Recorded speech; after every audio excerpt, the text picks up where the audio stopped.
Hi, welcome to another episode of Time Out with Gabii. With me here is the Queen of Scene, Emmonia. Hello! Hi! Welcome to my show. I'm so excited. It is an honor to finally be here. be in the presence of greatness. This is Edmonton's most iconic podcast, no competition, and I'm so excited. Thank you so much. So, it's great to finally see you all good because a few weeks ago you posted you were sick and now Yeah. you're all good. How did you handle all that? It was, so I am the queen of overbooking myself. I have a full-time job. Really? Yeah, I have a full-time job. So that is the biggest thing that took most of my time. And then on top of that, I had like 9 gigs that week. Sorry, we had the peanut gallery over here watching us. Yeah, no, I had about 9 gigs that week. On top of working my full-time gig. So it was like literally no sleep, making outfits, doing whatever. And then the final gig finished and I woke up the next day and I was like super sick. And then like, you know what? I didn't deserve this because no one deserves to be ill. But the good part is you completed all the gigs. The good part was over. Yeah, I had 2 weeks off of being sick and I only missed 1 gig. And I was like, that's a pretty good ratio. Fair enough. So, yeah. I'm glad, I'm happy you're good and we finally get to do this. So you want to walk us back to how you got your drag name? Oh my God. I feel like I've said this story so many times, but it's never like publicly. I feel like I just bring it up a lot, but I feel like it's changed because I don't actually fully remember. So I feel like I keep changing the story and it's actually become not real. So what I have remembered of it now was when I started drag, I wanted to be the punk rock person. Obviously, that still stayed true to who I am now. But I was like, I want to do something kind of feminine, but that's, a little bit like toxic, has that like opposite, like that more like grungy aspect to it. And then my partner came up with like, I wanted it to have something emo in it because when I started, that was like my true roots. I was like, I'm only gonna do emo music, which has changed a lot since then. But it's like emo, okay, cool. What's a name with that? And then we're thinking, oh my gosh, the chemical ammonia. Yeah. And then I was like, put an E at the front, Emmonia. It's literally like I am very happy with this drag name because I feel like it really encompasses me and every aspect of me, which is like really lucky that was the first name I came up with. Like it was really easy, and I have to thank my partner for that because he did most of it. So how long have you all been together? 5 years. 5 years. Congratulations on that. We'll find your soulmate soon. Very soon. In Calgary. Anywho, so let's talk about your debut performance. I am coming to you, honey. You love it. Let's talk about it. Was it a pageantita? So it used to be called Quarantita because it was literally during lockdown. Like people, I don't know if you went to any drag shows during that time. No. There was very few, and it was like the raised seats at Evo where it's like those circle tables. Yeah. It was just those, and they were all 6 feet apart. So really? It was literally like 8 tables in the whole building. That's all it was. It was so spread out. There was nobody there. I think it was. I don't quote me on this. It felt like it was only like 40 people maximum in the building, like as a sold out show because all they could fit like safety code wise. But that was my debut gig, and for the audience that doesn't know, Gabii, when they found out about this video, sent me a whole paragraph about how much they love to read me for it. I mean, I love it. It was amazing. But one thing I love about it is that watching you back then and seeing you now, like that is called growth. Thank you. There's some performers I watch like their old videos and I see them today and I'm like, nothing has changed. Like no shade, honey, but like I'm just speaking facts, either the way they paint, because I feel painting is one thing, like you don't have to start so strong. Yeah. Your style doesn't have to be the best when you start. Yeah. Because at the time you might think you're it and everything, right? But later on, you're like, oh, what the fuck was that, So I'm very proud. Like, that is so inspirational, actually, Aww. You guys should go see it. Thank you. You're so sweet. Oh my gosh, thank you. You're welcome. So let's talk about your childhood. I know you were waiting for that. You're ready for the drag race trauma questions. You're at RuPaul with a picture of yourself. What would you say to 4-year-old Emmonia? Right? Go ahead. What would I? Oh my God. Childhood. I had it really easy. I grew up. I know. You have loving parents. I have loving parents. Yeah, my parents. That is key. My dad comes to like every drag show, which is crazy. My mom comes pretty frequently too. She works early, so she doesn't come. But whenever there's a brunch, like she's there. She loves to see it. I'm really lucky. I grew up in St. Albert, which is like not it. St. Albert's not it. And that was like, that's why I literally moved out like the second I turned 18. Not because I want to get away from my parents, but I wanted to get out of that city. Then I moved into Edmonton. But honestly, like I was basically like semi-professional soccer player up until I was like 20. So that was my entire childhood. I went to like sports academy, which is crazy looking at that side of me now into who I am now. Like it's a part of me, but I don't really associate much I with feel it like anymore. you still have the energy though. I have the soccer energy for like the Yeah. sport energy for sure, but I just don't like that. It feels so far fetched for me. But I ended up quitting that because I could not deal with the homophobia, which is I have a very high tolerance for people saying stuff, but like it was like I cannot go out there and like even like my teammates were being like homophobic and stuff, and I was like, why do I care? Like why do I want to do this anymore?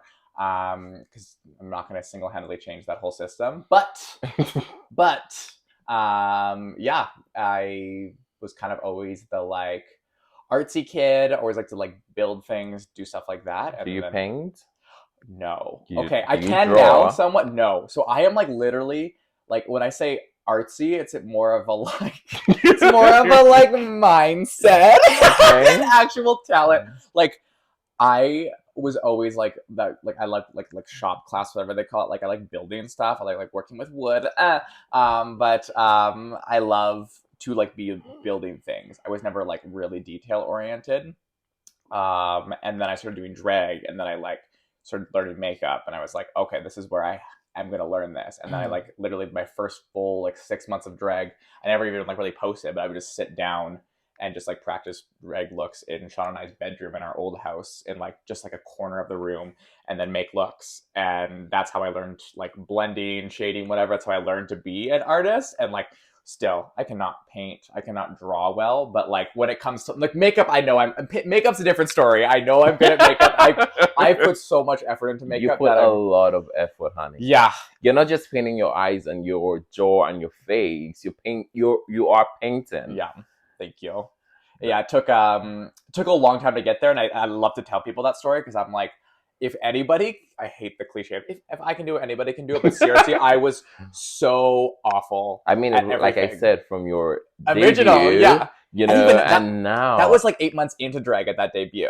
So like that wasn't like, it was really really bad. Like if you think I look bad then, like the early ones, I occasionally will scroll through my phone and post it on my story of how bad it was. I was like drawing lines on my face with lipstick. I had no idea what I was doing. It was really rotten. Yeah, I think for athletes, like homophobia is one thing that affects athletes because you want to get the scholarships, you want to be seen as a cool kid, you want to be seen as this and that, you know. That's why a lot of them, especially in the U of A, like there's a lot of them there that are in the closet, and I'm like, honey, like be true to yourself, you know, like I don't know. I just hope one day the world becomes a better place where people would be themselves. I know that would never happen, but I hope. Yeah, we can hope and we can pray for world peace. Exactly. We'll try our best to do it. But you know how we do it? We be authentic to ourselves and inspire others. True. I mean, like, yeah, it's crazy. The world, I don't know. It's not my problem. It's our problem. It's our problem collectively. It's you and me only. We have the weight of the world on our shoulders. Right? We're going to end homophobia tonight by the end of this podcast. So let's talk about how many siblings do you have? I have 2 siblings, 2 older sisters. Fun fact, my sister used to sew me dresses out of bed sheets and put me in drag when I was a kid. Really? So I don't talk about this as much as I probably should. I talk about a lot because I don't shut up, but like I don't talk about the important things. And that's, I have YouTube videos of me in drag on YouTube. Obviously on YouTube. Yeah. When I was like 10. Oh my 11, god. 12.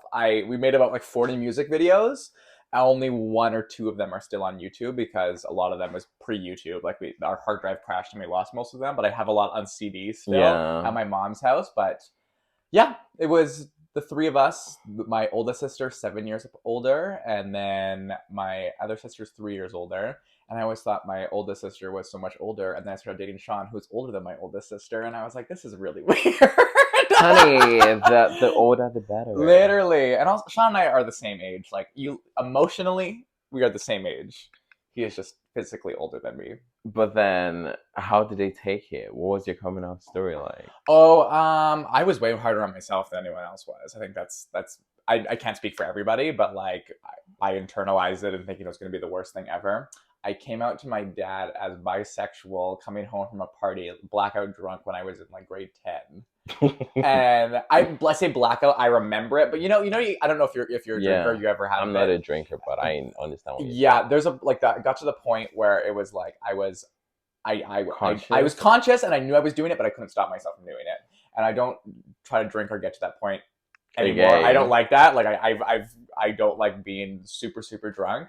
But that happened, and then my mom like talked to me the next day, and they're like, "Yeah, that's cool." And I was like, "Wow, this was really easy." this is really It is really. easy. I'm really lucky, and like it's definitely like it's it's really hard to see the drag scene because I know so many people and I know their stories and I know that they don't have what I have, and I Yeah. feel really lucky for that. But I like not don't feel guilty, but like when I see my dad, when my dad comes to the shows, I like have a little bit I of just saw like, the one on yeah, Tuesday. when my I was like, holy, my I dad wish is, we all had I parents like know, that. and I feel guilty at sometimes because I'm like I it sucks that not everybody has this or like even like close to this amount of support, but at the same time, like when they see my dad there, I think that they like are hopeful or that they see like the Yeah, older generation true. that's into it. I know a lot of my friends that don't have great relationships with their parents see that and like they are so happy and into it and they love chatting with it. And my mom gets like starstruck when she meets a new drag queen. She'll like come up to me, she's like, "Is that drag queen? Can you introduce me after the show?" Like she knows all the Obviously. performers and she's Pepper's number one fan. Ooh! Like literally, me and Pepper did a brunch together, and she like held me hostage after my mom, and she said, "You need to introduce me to Pepper before I go, or I'm gonna be very upset." Like she's obsessed. Mama doesn't even like my drag; she just loves Pepper's drag. That's literally it. I mean, like, you want your strength is like I tell people, I said everyone has their strength, right? Like when I see people like shading other people, like, oh, this person can dance, this person can do this, this person can do that. But they keep forgetting that everyone is different. Yeah, I might be good at dancing, you might be good at painting. yeah, Someone else might be good at splitting, another person might be good at stunting, you know? totally. But I feel some people forget to realize that we all don't have to do the same thing to be, how do I word it? Like our uniqueness is in our difference, Totally. you know. So, but I hope when people start realizing that, oh, if this person can't dance, doesn't mean they're a bad person, Yeah, you know. And like you said, your mom prefers Pepe. Someone else is obsessed over you, you know. yeah, Like that is life. yeah. That is life. So let's talk about your friends. How did you meet Gemma? Because I know Gemma grew up in St. Albans. Okay, so we didn't know each other because we were like Really? 3 years apart. So Loki, we're like just the gap of like high school where you don't have any layover of schools or whatever.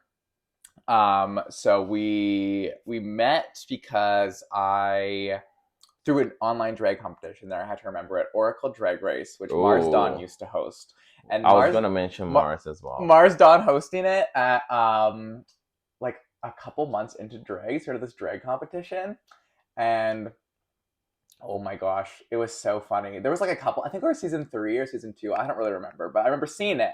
And that's how I found out about Edmonton Drag was that competition. I met a couple drag performers, including Venus Hmm. and Mars, and someone else who stopped doing drag. But they were like a trio, and then that's how I met them, and then I found out about because like using Instagram hashtags like Yeg Drag, that's how I found them. We started commenting on each Oh, other, which like hashtags work. Can you believe it? That's crazy.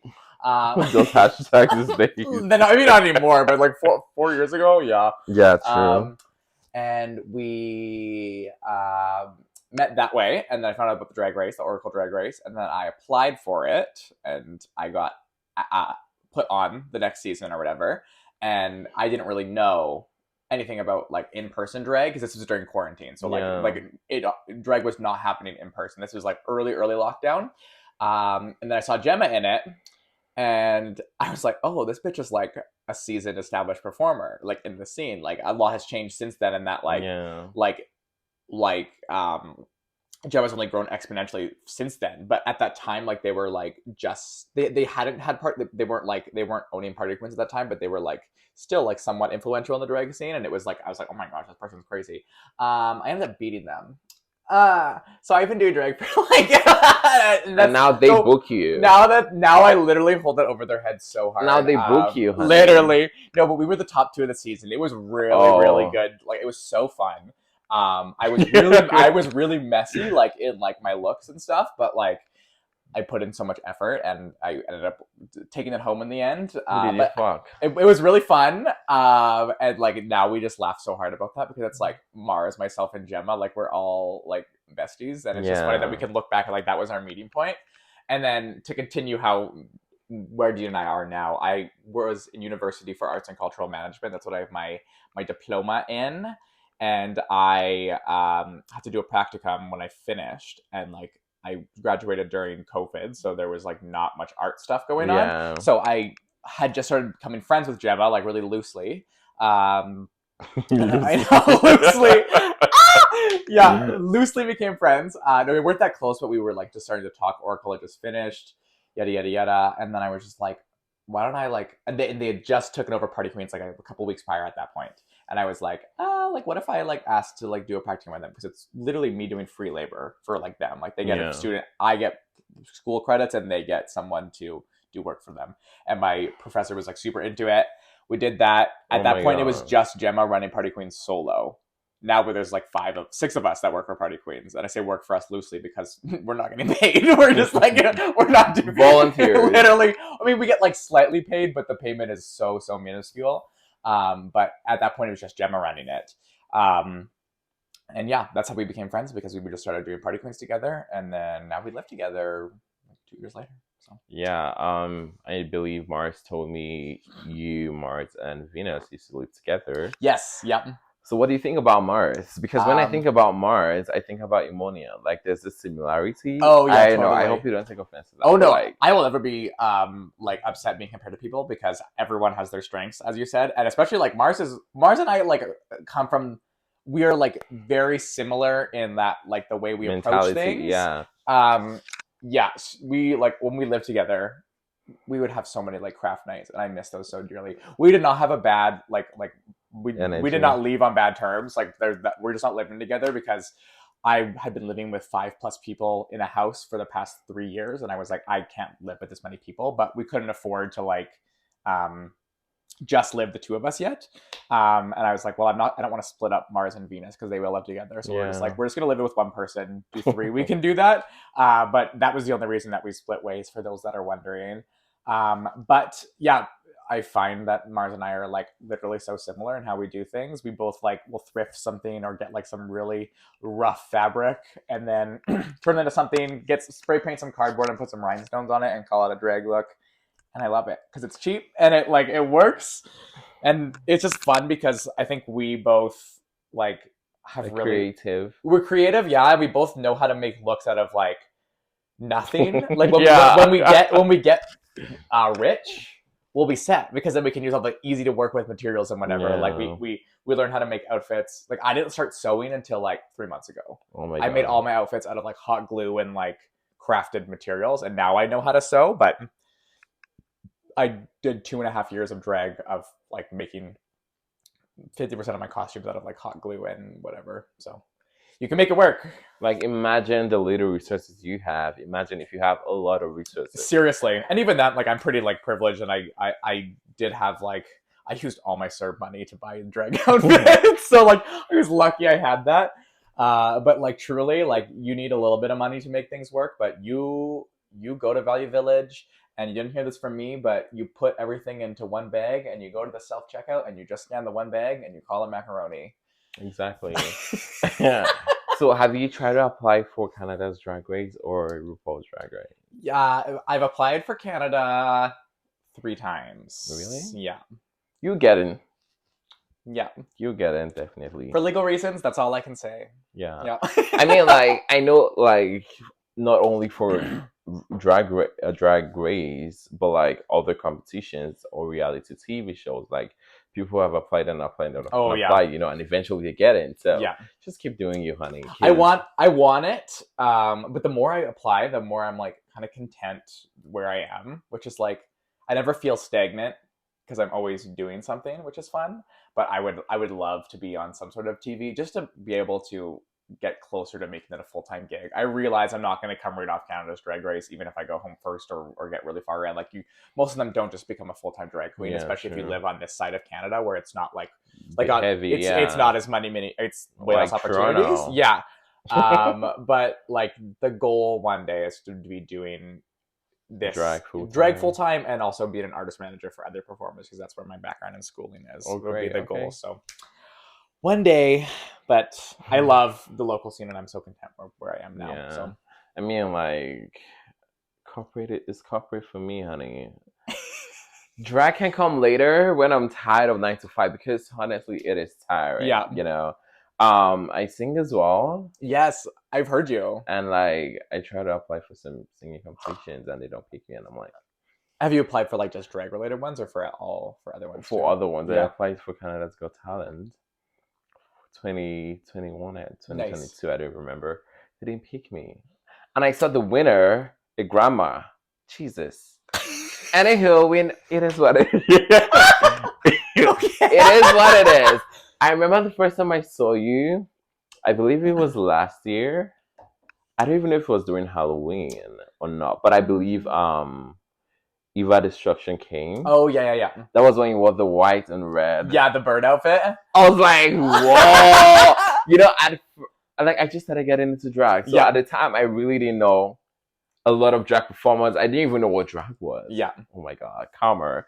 And like when I saw you, I was like, "Can I take a picture with you?" I was scared at first. I was like, "What the fuck is this shit?" Fair. I was like, "What the fuck is this shit?" But I was like, "Oh my god, you know." And then I saw the mix Evo. What's it? Tugs. Yeah. Oh, Tugs. I was like, "Oh my god, that's a great one." And I saw Evo. I was like, "Whoa, drag is really cool," you know. But I'm like, I don't know, this is so scary for me. Yeah. But then I've been in awe of you, and to see that every time I see you, it's always a new look. Like it's always something creative. Either your Pinocchio today. I love that Pinocchio look. like, where does the creativity come from? So good question. I think I started with like it kind of started with like this. It all goes back to like this Oracle Drag Race, just so silly. So they would give us like prompts on what to do. So I didn't start off as horror really. Like I had always like that little punk edge, but it wasn't nearly as severe as it is now. But we would get prompts each week, just like Drag Race, to do like a runway category or whatever. And then I would go to the Liquidation Center and I would go to Value Village and I would see what I can find and make something out of it. But it would start with I'd go on Pinterest and I'd like pin down pun intended like an idea, like, oh, I wanted something post-apocalyptic, I want to do this. I wouldn't really draw my looks out back then. It was more so just like, get this and this. But as it went on, I was just like, I want to be doing drag the way that I want to be doing it, and that means when I do my shows, I'm going to do themes where I can like go really far fetched with it. So a lot of my numbers come from me hearing a song and like a playlist and then being like, oh, I can do this with it. Yeah. Or I'll like come up with a concept idea where I'm like, oh, I want to do a Big Bad Wolf look.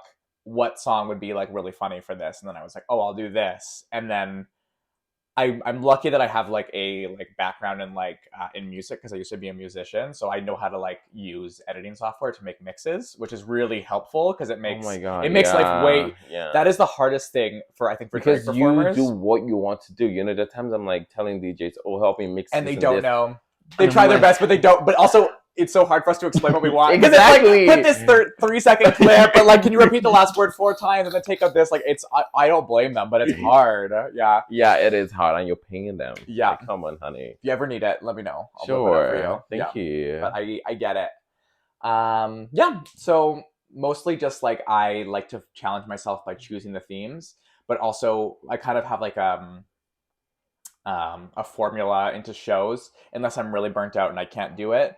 I try to always do like one concept number for every show, and then the other another be more of just like authentically me, like just like a punk performance or whatever, or just something like easier that's not as much work put into it. For every show that I do, that doesn't always happen. Sometimes I'll do 2 concept numbers if I'm feeling ambitious, but I like to do that because then no matter what, like I'm doing one number that's like fun and campy, and that's where like I love drag the most. So when did your Buckingham show start? Um, a year, almost 2 years How did now. that come about? Yeah, so it started in October of 2021. 2022? Yeah, 2022. I don't know. Anyways, it was during COVID, and we had to be wearing face masks while performing. Were you weren't coming to drag No, at that time? Yeah. no. So we had to wear the face shields, like the visors that doctors wear. Oh my god, it was absolutely brutal. Like you could not perform in them, and I was just starting, so I don't even know how to perform. I Yeah, still I barely wouldn't know how to even perform, but paint. it's just like absolutely a brutal experience. But the show started because I knew that the House of Homicidal had done shows there before, and I go to the Buck all the time prior to me going there. Like it's my favorite venue, Yeah. favorite non-gay venue to go dancing. So I just decided to reach out to them, and I was working with Party Queens at the time, so I had like the privilege of like using the email, which looks like more official than me just a random person reaching out. Which most places will still respond to you, but like having that like email address attached to a company made it way easier. I just said, hey, like I want to put on these shows, yada yada yada. And they were like, cool, like we like a charge like a booking fee, like as most venues do that. Like we're very lucky at Evo that I don't know how much I can spill about everything. Whatever. Okay. We can just delete it later. I'll just Don't say, no. honey. I'm not gonna say actual thing, but like at Evo, say it out of the camera. Yeah. At Evo, we're like don't have like most of the time no one has to pay to use the space, which is like really rare and like really appreciate. Like depends on the situation, and it's not the same for everybody. But like we're really lucky that we get that. Not a lot of places are like that. Thank you, Rob. Yes, thank you. We appreciate it. And it wasn't like that at the Buckingham at the beginning. And then like we over these shows becoming super successful and then like trusting me, and that's become really close. Like they've like waived that fee for me, which is like really crazy. And I know they don't do that for everybody. And like maybe I probably shouldn't say that, but at the same time, like you put in the work, you build those relationships, and you get good stuff out of it. You know, like you create good relationships, and people you kind of reward each other. And like I'm really grateful that those shows have become as big as they have, because they started off like really successful, which I was already surprised about. At that time, there was really no drag shows going on White Ave. Now there's a lot more, but at that time, like because it was right past COVID, so nothing was happening. I was like one of the first shows to come back, and I launched that, and then we just kind of took off. And it's really my opportunity to just do whatever I want, because I like to do the more punk stuff, obviously, and I was like, I want to be doing drag in a way that is authentic to me, and also like do the really niche shows. Like you don't often see like post-hardcore shows, like screamo shows. Like that shit just doesn't happen, and it doesn't work at every venue. Like that show wouldn't work at Evo because the clientele's different. Like you gotta do shows depending on the different venue. And I'm just lucky that I found like a niche of people that really want to come to them. So and it's great because you bring out a different set of performers, you know. Totally. Because normally, like someone like Fasika, who's Brittany. I saw a photo of them today, and I was like, oh, okay, working money. How do you select your cast? How do I settle it? How do you select your cast? It? Yeah. It really varies. I put Cersei's in every show. I give her the opportunity, and that's because I don't really have a formula with it, but I was like, she's like, so we're drag sisters, me and Cersei. We have like a family together.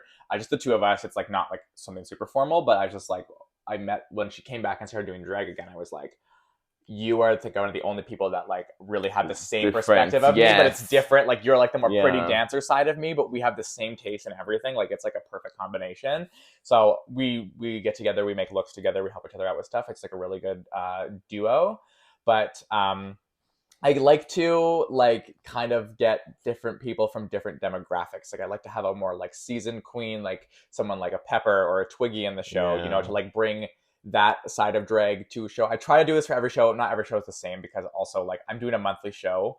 It's hard to hit that every time, you know, just because I only have such a short time period of where I can actually like get the show casted, announced, whatever. I like to book at least one other person that I know is like knows the theme well. So me and Cerciles are gonna like know the theme, know the music. I like to book one other person that like I know grew up listening to that music or like will have the same perspective. And then I like to have like 2 or 3 other people that are just like that are good performers. Good performers, yeah. but also like I know are gonna like not they're gonna like not struggle, but it's gonna like really push them because like putting Onika in like my I got Onika doing like a screamo number one time, like really like pushing people to do that is the most validating for me because it like as I knuckle remake, sorry I forgot that was there. It's just fun to see people doing the stuff that I do because I don't often see people doing. People won't just like voluntarily do that, which I understand. It's not fun to perform, but I enjoy doing it. But I get it, like why people don't do it. And it's also stupid and cringy. Like that music is just dumb, but I love it. But it's so validating to see that and see how people interpret it. And any opportunity to like make Onika not have to not do a ballad is like I will live. Oh my god, she's the queen of it. But oh my gosh, it's so fun. One thing I love about her is that she kind of pushes herself. I've seen like 2 performances where she didn't do her Park and Bark, whatever it's called, and she really killed it. Yeah. You know, she did a 365 number, and the one at Giselle's show, we sat together. Slicked back later, we were screaming in the corner. I don't know if you remember this. She walked out the door. I saw her. I pulled out a 5. She didn't even step on the stage yet, and I had already got the tip ready for her. I saw her in her I say woman beat for Onika because it was just like not ginormous. Like it was it was girly. Like a subtle like girly beat, and I was like, "You need this 5." Like you look. It was so fun. It was so fun. What's your favorite performance? Favorite performance? Onika? Of yours? Of mine? Yeah. Oh my god, I am my own worst critic because something I struggle with is like I feel like I always have to do something new. Like I do that too much. Like I don't repeat numbers as much as I want to. But when I repeat a number, I always feel way better about it because you've done it once. You like have that nerves away from it. So I'm my own worst critic on my own performances. I really like my B number. Mm-hmm. I feel like I could kill that a lot more now, but that like concept is one of my favorites. I don't know if you know that one. Yeah. Where I know the one with the skirt. No, it's the full B bodysuit, alien bodysuit. So I have with the huge spiky headpiece. Yeah, I know. Yeah. So it's about I'm coming out to the B movie.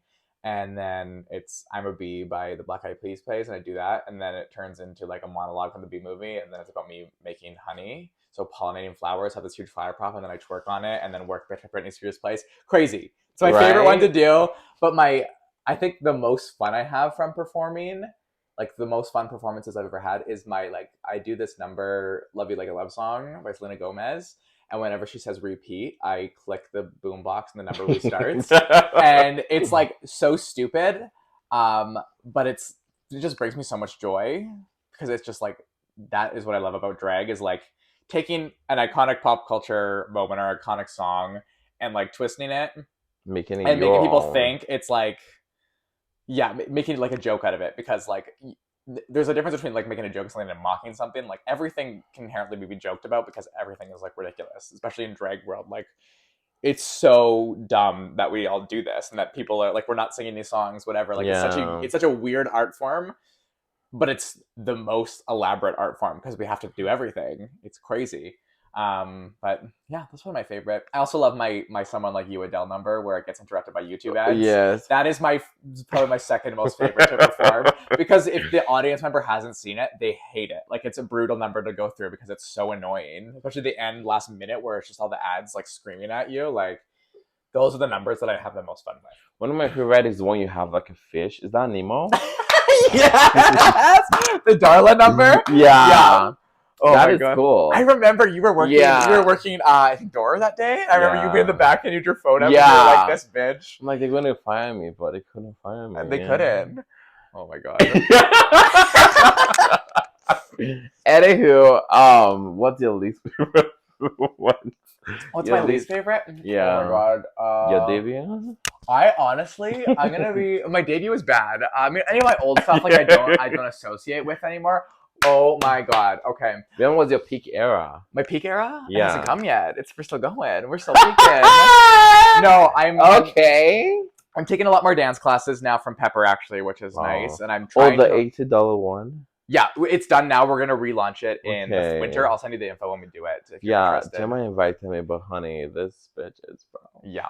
To learn it dance? It's gonna be a huge production this time. I'll send you the info and we'll see maybe if we can get some sponsorship money to get like some people in there. But I'm still waiting for my sponsorship money. Literally, we just gotta ask. We gotta ask Right? nicely, and maybe they'll give the gay people money. But Right? Least favorite performance? Oh my god. Okay. I did a number as Samara from The Ring. I don't know if you've ever seen this performance. I think so. I asked Doe to take it down, in which they said they were going to, and then they didn't. This was pre the Doe changeover, so I don't think it was malicious by any means. I think they just forgot because they had so much going on. Yeah. So I'm not mad at them about it. I could ask now to get it taken down, but like I'm so whatever. It's funny to me at this point. So I did a number of Samara from The Ring. I did this number in Calgary, and I fucking ate it up. It was so funny. It was so I come out of the well. I built like. Have you seen The Ring? No. Okay, so it's about this like. Oh my god! The plot is going to take too long. Essentially, she's like in a well. She comes out of the well as like the prompt of the movie. She comes out of TVs and stuff. It's just like a traditional horror movie of like a girl, like kind of like a ghost girl. That was a terrible explanation of it. But she has like long black hair that covers her face. She's in a white dress. You've probably seen pictures or something. It's a super iconic look. Did a number as her where I built a well prop and I came out of it on stage, and then I did Hard Times by Paramore. It was like just like stupid, and I had like a phone and danced around and whatever. Did it in Calgary, and like I was really proud of the performance. I came here and did it in Edmonton the next night, and like Diva, it was go on dragging our heels and watch it. It's so bad. I wasn't wearing shoes because she didn't wear shoes in it, and I've never done a non-shoe performance, but I was wearing tights, but I didn't think about slipping because in Calgary it was like those like musician stages where it's like grippy, so like it was fine. But here it's the evil stage is not. Oh yeah, I slipped and did a back roll, like basically knocked over the well. It was so cringy. I was in the moment being like, because the number, the humor of the number is that I'm doing cringy dances of her. But when you mess up the number, it makes it seem that you're bad. It wasn't intentional. You know? And then I was like going with it. I was like, fuck, like this is so cringy, but I couldn't stop. So it just looked like I didn't know what I was doing, and I didn't because I've been doing drag for like no time at that point. But yeah, that was my least favorite performances. Oh my god, but like, yeah, I mean, like those things make us better, you know. Totally. I remember I was called to do a mermaid. You did the Pride float. Yeah, the Pride float. I did that last year. I wish like they had just called me to be the mermaid and not perform, because then I don't want to call anybody up. I just have to say, you know, the lady was trying to introduce me. The male was playing the music. So like she was talking, the music was playing. Everybody was like, "What's happening?" I was like, the track had already started. Yeah, I was like, "Do I start dancing or?" Did you have the mermaid tail on? No, I didn't. You just have to sit there the whole time. Oh my god! I took it off, but like I wasn't performing as a mermaid though. I just took pictures as a mermaid. Oh, I see. You know, for the meet and greet and whatever. But then later on, during the performance, they stopped the music mid-performance, and I'm like, what is happening? They started playing the music. They're like, oh, it's a Bluetooth connected. I'm like, Jesus Lord. I need to amp myself up for a second. I'm back. So I have something to tell you about this. And oh my god, I don't want to be like shady to producers, but like this did happen, and like I'm not spreading anything. That wasn't true. I've worked with people before, and they booked me again for another thing, and they're like really good to work with. But my track also stopped playing mid-song at that same gig, and same gig last year.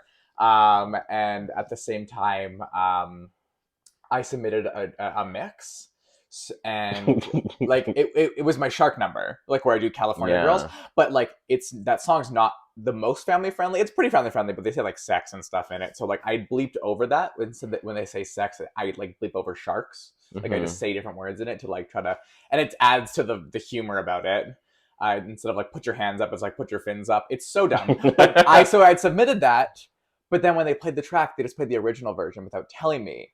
So there was parts and I missed all the cues and I was bad. Yeah, because you did the mix. Yes, and then so they didn't tell me that, and I was just like mid performance, I Thank God noticed they didn't it, even do that to me. and then it stopped mid number, and I was just like, Kill me this is already. the best. And like it was not intentional. I know that. Yeah. There's like I as someone who puts on shows, there's so many different hands that go into the pot of like making a production happen, Yeah. and so many like things that can go wrong. Not upset at them, but like it's so funny that we had the It same was just situation. so funny, right? I was like, honey, like, and I was just so, I don't want to say too much, but it is what it is. Yeah. So what's your thought about people who protest at drag shows, or people who say, and this banning of story time tellings and all this nonsense?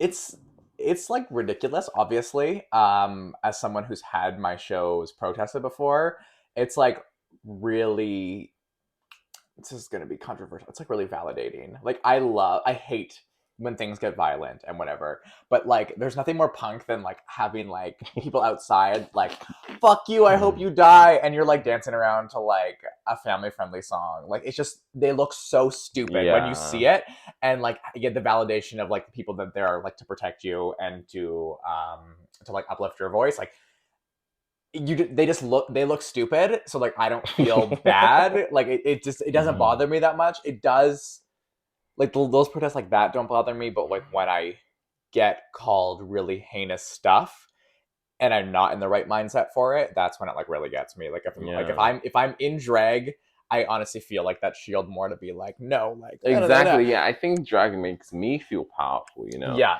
There was like one of the shows, I guess it was the boat party or boat. Oh, the boat one, yeah. Bitch, one of my you on that friends boat, you were saw me. slaying. One of my friends saw me. I was like, "Oh, are you performing?" I was like, "Yeah." Why? She was like, "Oh, I thought you looked like this every day." I was like, "Yeah." To be fair, you do drag makeup very frequently to go out, but that's so funny, honey. Because like, I feel like the more I do it, the more I start getting better, trying new looks and new things. You know, because someone said I was trying to be like someone, like I was trying to copy someone's mug, and I'm like, honey, the person should be happy. Yeah, like you're an inspiration to me. I don't know who the person is, but it is what it is. I mean, like, and then now I go to more street bars. You know. Yeah. God save me. Do they eat you up there? Do they love you? The girls love me. The girls love you, yeah. But the guys keep staring at me, and I'm like, honey, is this a you sexy look, or you look different look? Yeah. I don't even know. You know, I go to the bars and girls are like, oh my God, your makeup is fly. I'm like, oh my God, she loves my makeup. I'm not going home. Seriously. I think drag makeup or drag itself makes me feel powerful. Totally. And I feel like that's how most drag performers are, you know? Yeah. And yeah, to just incorporate it in my daily life. When I see people say, oh, you were not like this, like, honey, you didn't even know me. Yeah. I remember when I used to walk at the bar, I used to cross dress and everything. Like my makeup wasn't the best back then. I thought it was. But when I look at it, I'm like, honey, I can't even post this. Yeah. But yeah, it is what it is. So, who are your favorite performers out there? In the scene, starting from like a global standpoint, like Hoso Teratoma from Dragula, who we had down here for a show. Yeah. It's definitely my number one inspiration. Just everything. Like if you look at my makeup, you can see where it's like derived from. Like so much of what they do, I like to do. Most of my looks are inspired by them. Like they're just, when I got to meet them, they like taught me so much, which was really cool. Like even like we didn't I just could see it, how it was happening in person. And you're like, oh, that's how they do it. That's so cool. Locally, obviously like Super Mars, like we were like, I think it's like an equal level of like inspiration. Like we just work together super well. Always people like Pepper, like just there is no performer in the world that is better than Pepper, in my opinion. Like, and I will stand by that until I see it, but I have not seen it, and I don't think I will. Like, she is the most well-rounded. She's campy, funny, comedic, can dance, create great looks, like. And number one, just the energy is literally so unparalleled. Like for someone her age, not even her age, not even her, just anybody. Like it's insane. I want to be like that when I get to Pepper's age. I want to have that energy. Seriously, and like I see it, and I'm just like I remember the first gig we had together was actually in my house. That sounds weird. My first gig. So this was during COVID. Folk Fest did pop-ups on the street, and your street could apply for it. And it was our street had a musician on it, and they applied, so we got the opportunity to have Folk Fest there. And we said, hey, can we do a little pop-up? But Party Queens messaged, and they said yes. It was me, Gemma, a couple others, and Pepper, who had just moved here from Toronto. It was one of their first gigs. And we got ready, obviously. They got ready in my house, and that was the first time meeting them. And I remember Pepper being like, oh, like I'm just like so tired, yada yada yada. And they start performing. I'm just like, you just said you were tired and you did that. Like, she's so good. I'll always be her biggest fan. And yeah, again, like if you want a jack of all trades, that is her. Yeah. I really love Giselle. She's one of the people I book the most, and we started drag at the same time. And it's really funny because we went very different directions. But she is one of my biggest like inspo in this regard to like attitude and like how she performs. I'm like really really love. Yeah. There's more and more. Twiggy. Yeah. Twiggy does her